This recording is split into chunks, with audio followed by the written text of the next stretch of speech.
Welcome to Atheists Talk. I'm George Kane. I'll be your host for tonight's program. Tonight's program is recorded 2 days after the 2016 election. Minnesota Atheists is a tax-exempt 501c3 educational organization. A requirement of our tax-exempt status is that we cannot do any politicking, either for or against any candidate. What we can do is education and advocacy for public policy issues.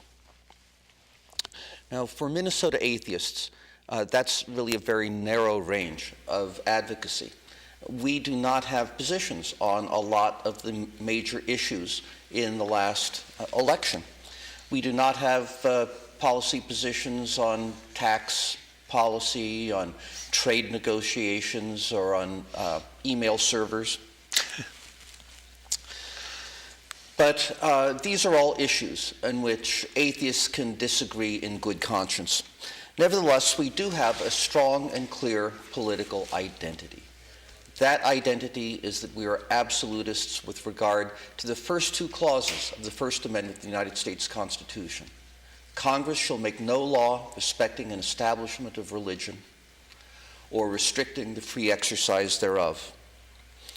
These words create Thomas Jefferson's famous metaphor of the wall of separation between church and state. The 14th Amendment extends this restriction to every level of government.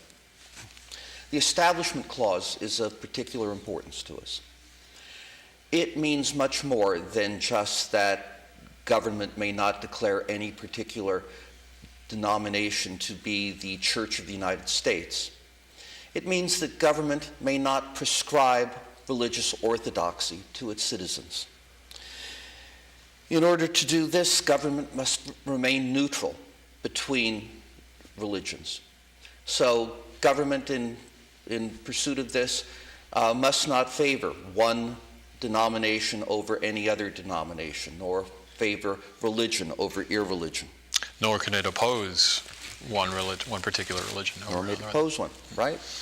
And government may not endorse any religion as by providing benefits to a particular denomination while denying them to any other denomination. And government laws must have both a secular intent and secular effect. So that's the core of the atheist political mission in the United States.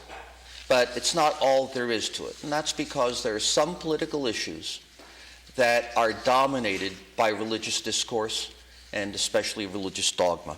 It's the responsibility of Minnesota Atheists and other secular organizations to speak up when that happens. And this is why the atheist community gets involved in issues such as reproductive choice, LGBTQ civil rights, and public school science and history standards. In tonight's program, we're going to address the election just held from an atheist perspective. The results of the 2016 election and campaigns that led up to the election. My guest tonight is David Pacheco, the president of the Minnesota chapter of Americans United for Separation of Church and State. Welcome, David. Thanks, George. Thanks for having me. Well, the big headline from the election that just finished, of course, is that the Republican Donald Trump won the presidency over the Democratic candidate Hillary Clinton. Yes, indeed. What do you see as the big challenges that will be facing atheists politically after this election?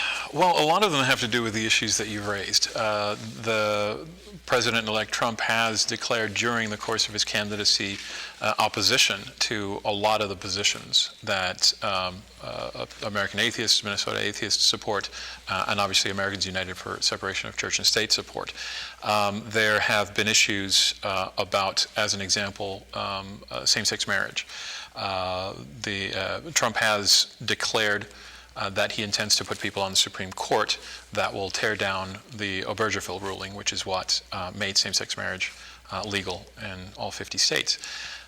So there are issues like that where we are very concerned that separation of church and state, where issues that should be decided on secular grounds and rationalized on secular ground, laws and legislation that should be in place with secular reasoning behind them, are going to be torn down and replaced instead with legislation that has religious motivations, that has religious rationales, that has to do, as you said, with reproductive justice. There's a huge swath of issues around that. Sexuality and orientation, gender identification is a huge element of that. LGBTQ issues in general are a huge component of that.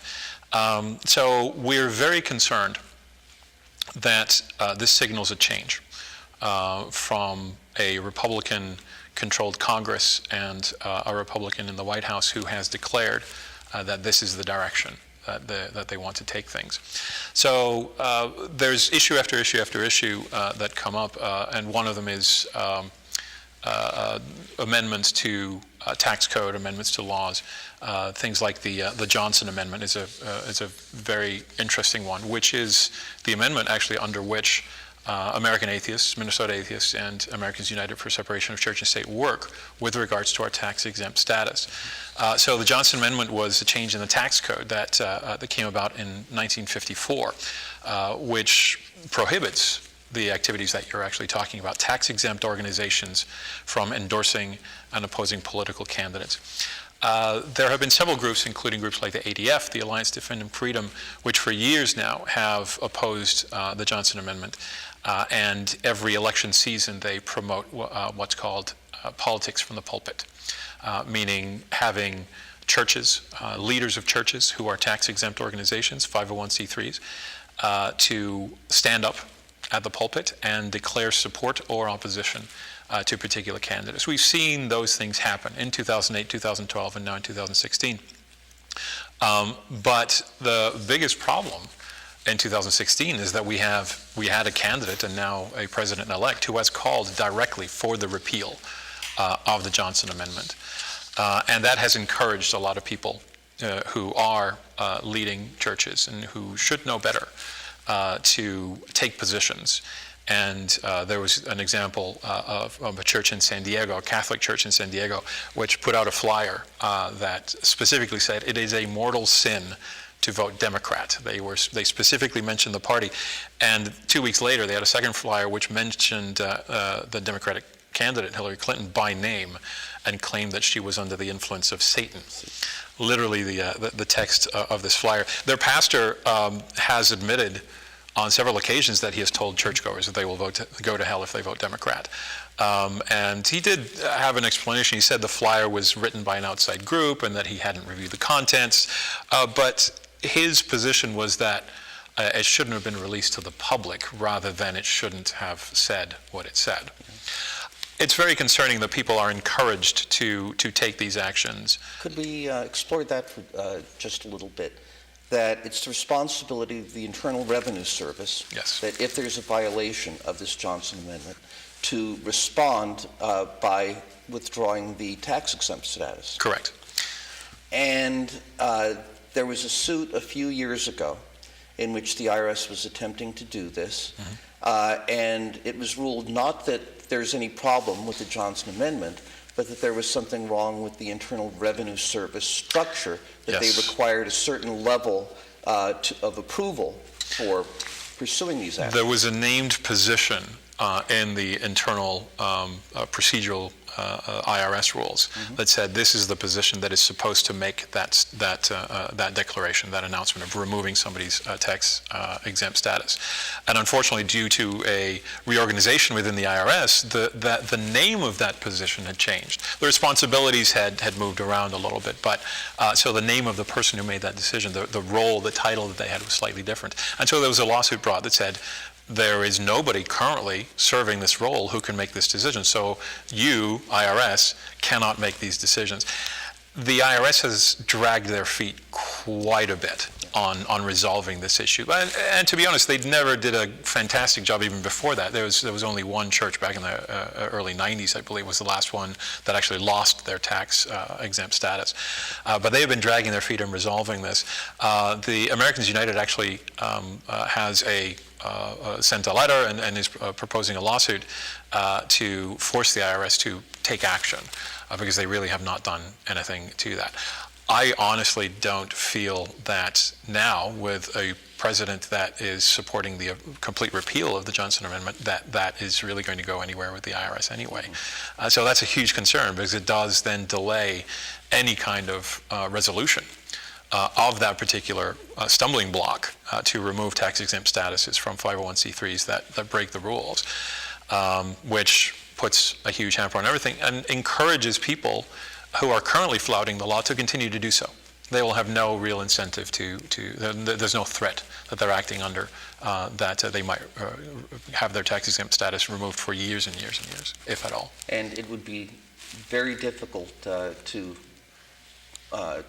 take action against a group if it has been doing it with impunity for so many years. Absolutely. Especially since they really should say, well, your tax-exempt status was really forfeit years ago, right? And we need the reporting of your revenue. It becomes hugely problematic, and again, people just get encouraged to do it more and more and more. And the more they do it, the more people get used to it. The more people start thinking maybe it's not a problem. It has huge implications with regards to mingling of church and state. And the reality is that people who belong to religious organizations should be the first to say we should keep these things separate. The argumentation that was used for years and years and years was that what is secular should remain secular, what is religious should remain the domain of the church. And the problem with immersing the church into politics is that then the church becomes politics. And that was always the intent. That was the argument used by religious people to argue for separation of church and state, is that we don't want to get involved in this. I believe that in the campaign just passed, that both Democratic and Republican candidates for president went to black churches to court their votes. And that's okay. They can go to churches, and churches can hold events, educational events especially. They can hold debates about the issues. They can present both positions, as long as everybody has access to that, as long as they're not exhibiting a preference for one candidate or one party over another. Definitely churches have a lot to say and the full right to talk about issues. And if they want to invite all candidates to sit on the stage or have their own dedicated debates time to talk about those issues and present their views, as long as all candidates have equal access to that, then it's fine. It's the biggest problem is when one church says, okay, we've had our debate now, and we believe that candidate X is the one that best represents our position, so everybody vote for candidate X. That is the biggest problem. It's the endorsement or the rejection of any given candidate or political party. Yeah, and of course you have churches taking really strident actions against particular politicians, refusing to give them communion. Yes, that happened in 2012 too, that people who, there was a church, I don't remember the location, who said that they should refuse to provide communion to anybody who voted for particular politicians who happened to be pro-life or pro-choice. Or, sorry, pro-choice in general. Yeah, pro-life tends to be okay with the Catholics especially. Right. So, let's see, you were going into the problems that we have to look forward to in the new political regime. I definitely see encouragement for people who are currently pursuing or have been pursuing the Religious Freedom Restoration Acts for the past few years. Even though we did have a kind of a rejection of one Religious Freedom Restoration Act in one sense in Oklahoma, but we have had a lot of proposals for different groups that are saying we need to implement religious freedom in order to combat what they perceive as a threat towards religious groups. Indiana, in fact, Mike Pence himself in 2015, they did pass, when he was governor, what was called the Indiana's Religious Freedom Restoration Act, which prohibits a governmental entity from substantially burdening a person's exercise of religion, even if the burden results from a rule of general applicability, unless the governmental entity can demonstrate, as you said before, that the burden is in furtherance of a compelling government interest and is the least restrictive way of doing so. The problem is that the way the law was originally proposed, it would allow people, for example, a restaurant owner or a hotel owner, from denying service to people that they say their religion didn't agree with. So LGBTQ folks, black people, anybody, Jewish people, anybody who they didn't agree with. Let's talk about that a bit. The third, non-discrimination in public accommodations laws. Yes. Now, the United States, as part of the Civil Rights Act of 1964, issued the first one, prohibiting discrimination on the basis of race and national origin. And practically every location now has non-discrimination laws that prohibit discriminating on the basis of race, basis of national origin, basis of religion, basis of physical handicap. Maybe there are a couple others that are almost always in there. But most areas of the United States do not have laws banning discrimination on the basis of sexual orientation or gender identity. Correct. Now, in Indiana, there are a couple of big cities and counties which did list those two, gender identity, sexual orientation, as a protected class in their non-discrimination laws. But that everywhere else in the state, that merchants could already discriminate against. Yes, they already could. But the interesting thing is that there were changes passed by the Indiana State Legislature to the Indiana RFRA as it was passed, and they did. They passed what's called a clarification bill, which was signed into law in July 1st of 2015, I believe. And that was that a provider cannot refuse to offer or provide services, facilities, use of public accommodations, goods, employment, or housing to any member or members of the general public. And they did mention the usual ones which are protected at a federal level: race, color, religion, ancestry, age, national origin, disability, sex. Sexual orientation and gender identity were actually included in that one for Indiana, which was a huge win considering all the other places where these RFRAs have passed, and they don't say that. They basically just inherit whichever ones are set at the federal level. But that was passed against Governor Pence's wishes at the time, so he was not particularly happy about it, but I don't think he could have survived a veto from the legislature at that point, so it was passed at that point. That is the exception rather than the rule. There is still a large number of states where there is no protection, especially in employment and housing, to protect LGBTQ folks, to protect based on gender orientation, sexual expression, sexual identity. So it's a huge problem. And I see as part of this election, one of the results is definitely going to be encouragement towards that, promoting that kind of RFRA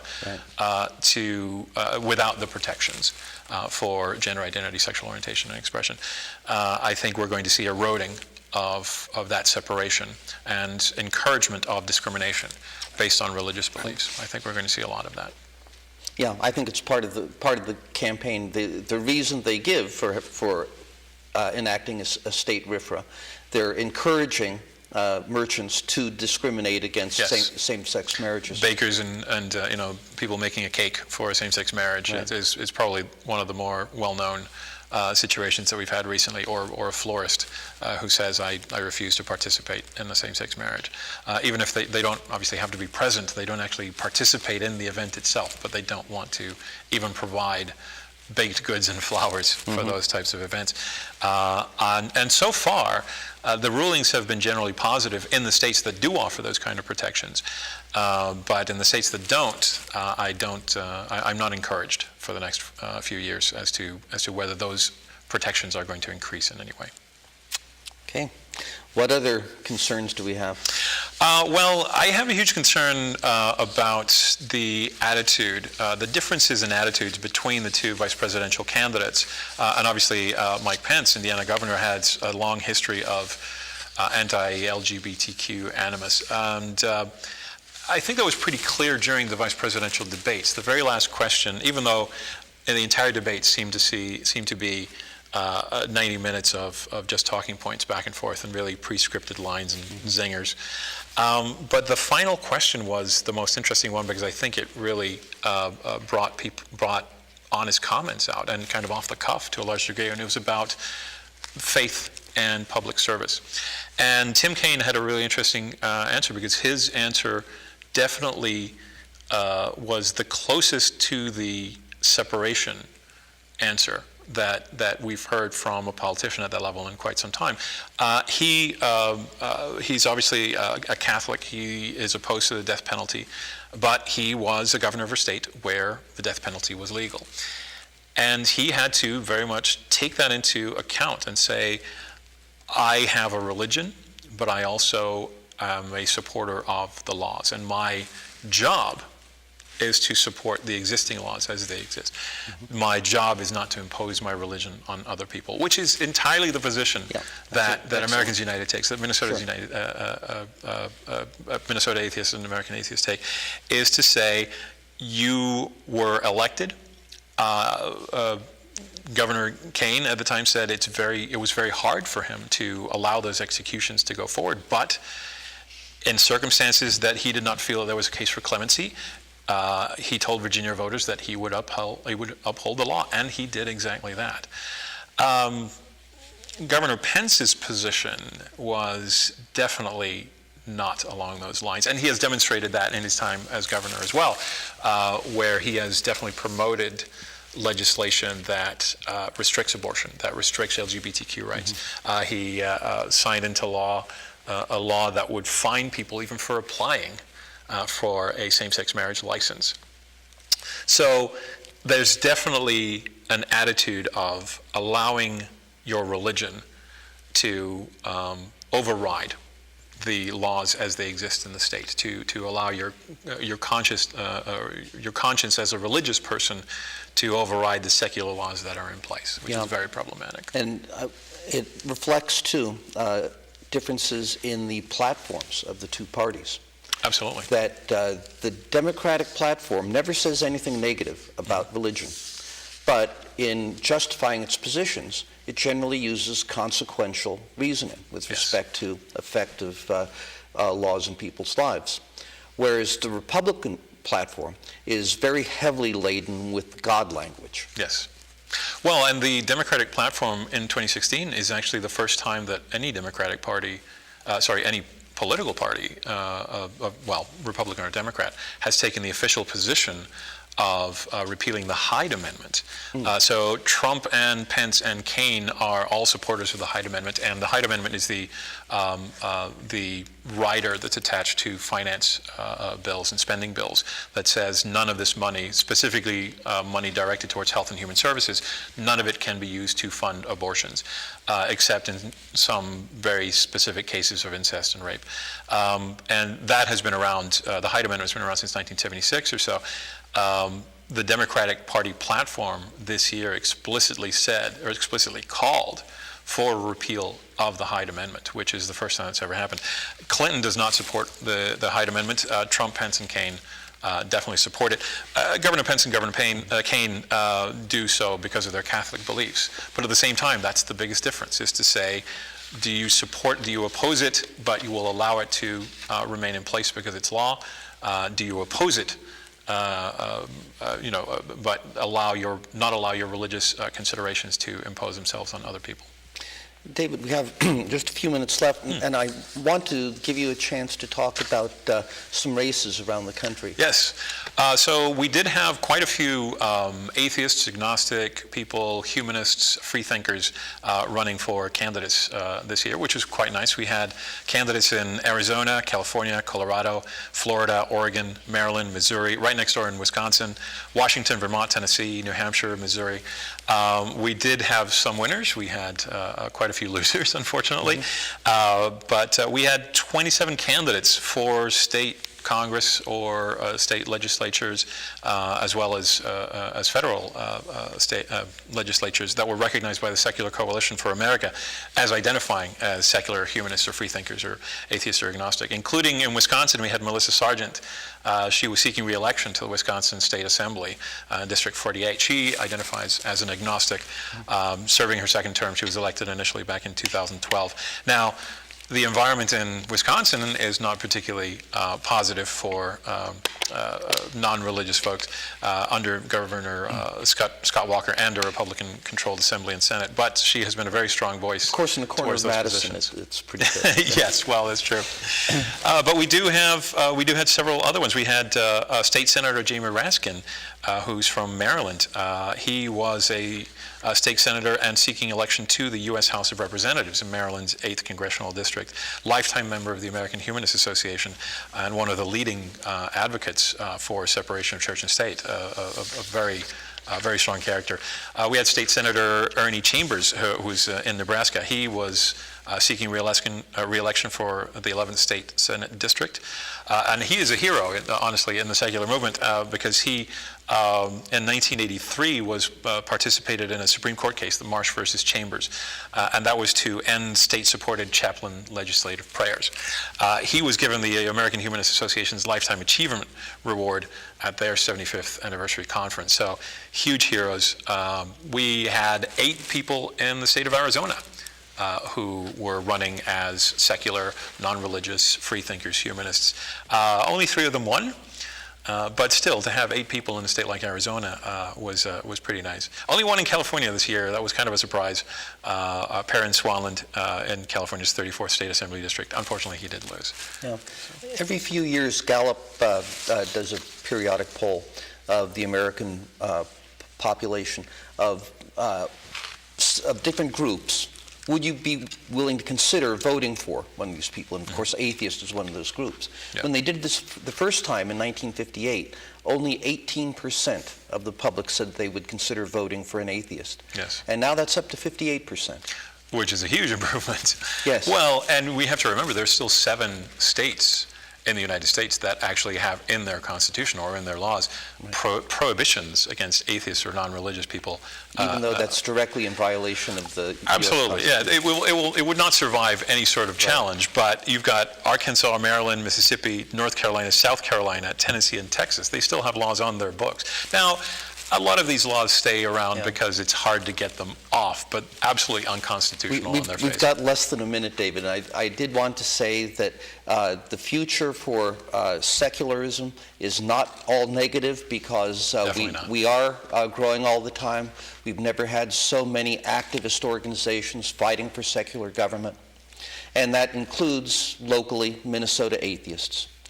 And of course, the Minnesota chapter of Americans United. So we hope that you've written down the contact information, and if you send us your email address, we'll put you on weekly email distribution for our calendar of events. If you send us your postal address, we'll send you 1 issue of our newsletter. And if you're interested in us, we're interested in you.